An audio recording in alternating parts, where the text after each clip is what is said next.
Bom dia, gente, tudo bem? Nós vamos para mais uma unidade aqui. Nós vamos falar de algumas reações, tá? Rapidinho, falar da teoria, né, dessas reações. E passar para o conceito de mol, se Deus quiser, a gente vai dar conta hoje, né? Vamos ver como é que vai ser. Bom, então vamos lá. A gente tem algumas reações, né, que a gente classifica para ficar mais fácil para a gente entender o enunciado, para entender as reações, né? O que cada uma delas faz. Por exemplo, nós temos as reações de adição, ou também chamada de reações de síntese. O que é isso? Adicionar é quando eu adiciono, né, um produto a outro, formando um terceiro.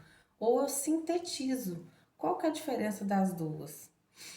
Quando eu estou adicionando, geralmente eu pego uma substância composta com outra composta e formo uma terceira.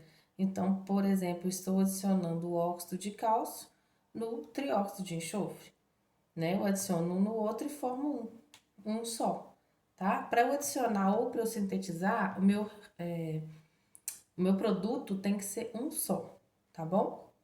Qual que é a diferença de síntese, ou também chamada de formação? Né? Eles também formam um produto só. Só que geralmente a síntese ou a formação, ela é através de substâncias simples. Então, duas substâncias simples formam uma só, né? Aqui pode ser duas ou mais, tá, gente? Então, são substâncias que formam uma só. Para eu ter reação de adição ou síntese, então, eu tenho que ter formação de uma substância, tá? Um tipo de substância, não um mol, não, um tipo de substância.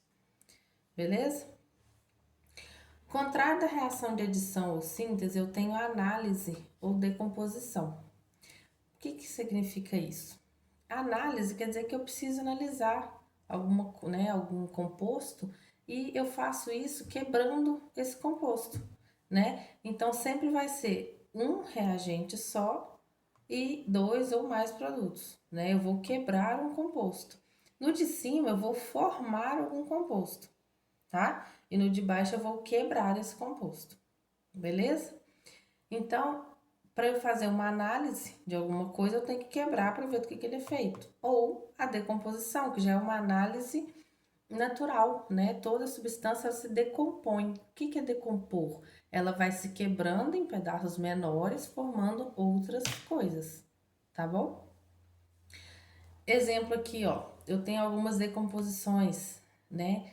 Que no caso desse cara aqui, ó, o cloreto de prata. Então, vão anotando os nomes, a gente, que é bom pra gente ir treinando. O cloreto de prata, se ele está. Desculpa. Se o cloreto de prata for submetido à luz, ele se quebra em prata e cloro, né? Gás cloro. O que significa submetido à luz?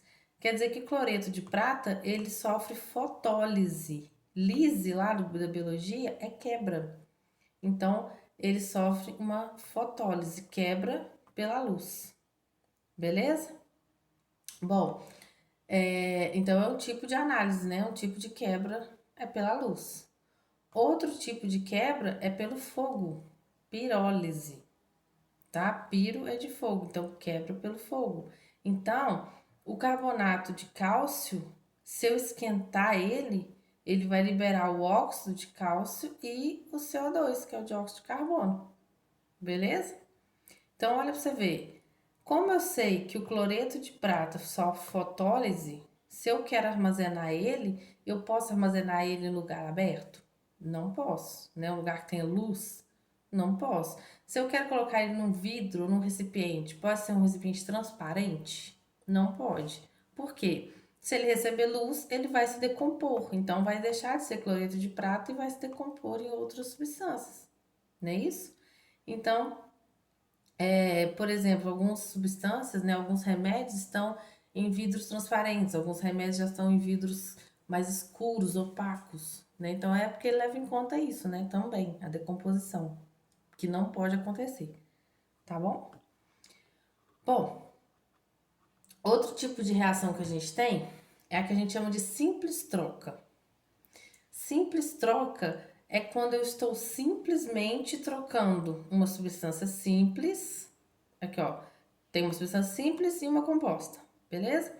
Então, simplesmente eu troco elas de lugar, tá? Eu pego uma substância simples e coloco no lugar da substância composta, beleza? E a substância pode ser metal ou ametal, tá? Então, por exemplo, vamos lá. Aqui, ó. Eu tenho o ferro mais o HCl, não é isso? Se eu reajo os dois, o ferro é substância simples, HCl é uma substância composta, tá? Então, eu troco um com o outro. Eu troco quem? O ferro com o hidrogênio. Então, vai virar o gás hidrogênio, agora que vai ser substância composta, e vai formar o cloreto de ferro.